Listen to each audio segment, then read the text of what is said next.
welcome back to Sunday Live Chain. Thank you so much, guys, for tuning in. I'm here to update you of what's going to happen on Imbewu, the seat from the 16th to the 20th of May 2022 on Monday. Mandlovu is determined to do anything to save her son from a prison sentence. Shreya and Jason come to a crossroad at their marriage counseling.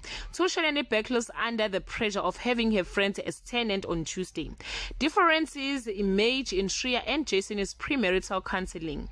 At the Bengo house, the family learns that Phakade will be charged on multiple counts for threatening to blow them all up. After discussing the matter with Makhosazana, Mazulu pays the bribe. Will Phakade be released on Wednesday?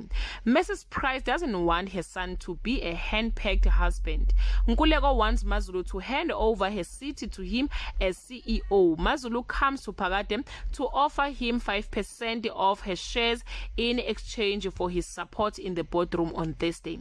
Sebenzile gets Kanyo to explain the gas drilling financial projections to her, and she learns that Phakade will be set to earn millions each year from the project. She announces to the family that she thinks it's high time she and Phakade are married. At the commune, Tusheleni is conflicted and torn when Poppy takes it upon herself to move into his bedroom with him. Neropa encouraged Shreya to keep her surname when she marries Jason on Friday.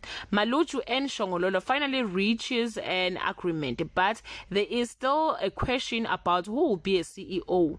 Punyuka tells Mandlovu he has a lead. He questioned Mzwandile about the pamphlet and wants he will find out who burnt the church. Guys, this is all I have for today. You can leave your comment below and share your opinion. Bye.